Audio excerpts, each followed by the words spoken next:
today we are going to see about investment and objectives of investment. So right, what is investment? We want to know about it, right? So before we want to know about investment, usually the general public will have the opinion about what is savings, what is investment. They won't differentiate this both things. Savings is something a particular individual, in order to survive in his life, what he will do is, in his earnings, he will save little bit of amount in his packet. After a while, after a point of time, the particular person will realize that not only holding the money will give, or we can be able to purchase something more than that towards the goal towards the life and so on. So after savings, they will start investing in gold, commodities, FDs and so on. So savings is just holding the money and looking for something, looking to achieve something in their life. That's all about saving. So if you take investment is something different.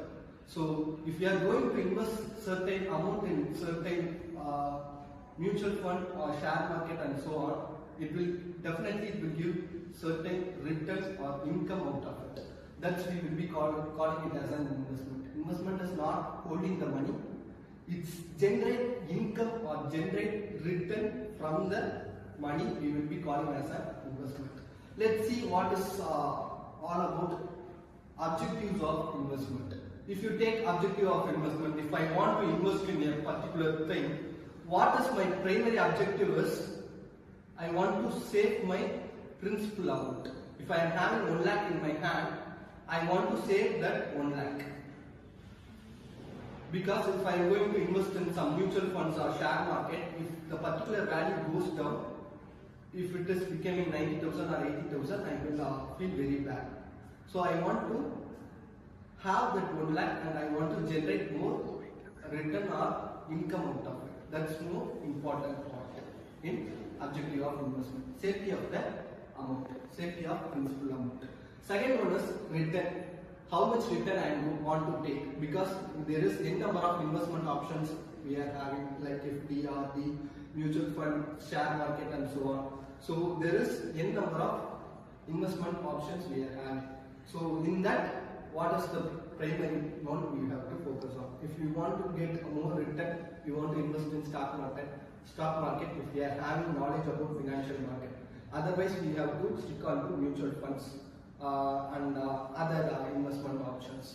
So this is all about return. How much return I want to take it. If you now invest in mutual fund, nearly within the 3 years or 4 years, you can take the double the amount.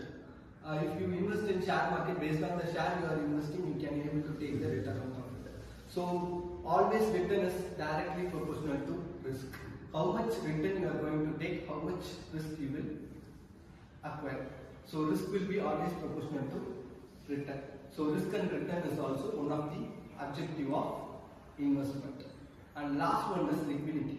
If suddenly I want my money back, I want to close it and I want to get it back. So that is, we will call it as a liquidity. Liquidity is nothing but easy to get my principal amount or investment amount. We will be calling as a liquidity. So let me summarize this thing. So investment is nothing but having money, not only holding the money. From the money, we want to generate some income or return or a kind of revenue out of it. That we will be calling as a investment. For a particular period of time, I want to multiply by amount, or I want to get some return or revenue out of it. That's we will be calling as an investment. We are having a number of investment options like stock market, mutual fund and so on. So the primary objective of investment is return, liquidity, risk and safety of the amount. Yes, if you take in a real time, if you want to invest currently, you can prefer mutual funds, because at the present, mutual fund is the emerging investment option to give more return out of it. If you take, there is a number of mutual funds we are having, like small capital mutual fund and multi-asset mutual fund and so on. Previous 2 years or 3 years back, mutual fund interest is nearly up to 12 to 20% or 8 to 12%. Nowadays, its percentage is increasing, nearly 20 to 30% increase in a year. If you take 3 years, we can get the double the amount. If I am going to invest 1 lakh today, after 3 years, I can able to get 2 lakh amount in mutual fund. If we are not having awareness about financial markets, the better option is to invest in mutual fund. If you are having awareness in financial markets and share market, then you can invest in stock market. Even in stock market, nearly 4,080 companies are traded in Bombay Stock Exchange, as well as 5,000 companies are trading in the National Stock Exchange. Based on the company performance, you can invest in that particular organization. So, if you take BSE or NS like stock market, we can able to get more return out of it. Yearly, we can able to get maximum of 1000% also, it gets increased, and the highest is 1000%, 2000% return we are getting out of stock market, and we are also getting 100, 200%, even 40, 30, 5% also we are getting. So stock market is also a wonderful investment option to invest. So my suggestion is you can invest in stock market as well as mutual fund. So that will give you maximum return in current scenario. Thank you. Thank you.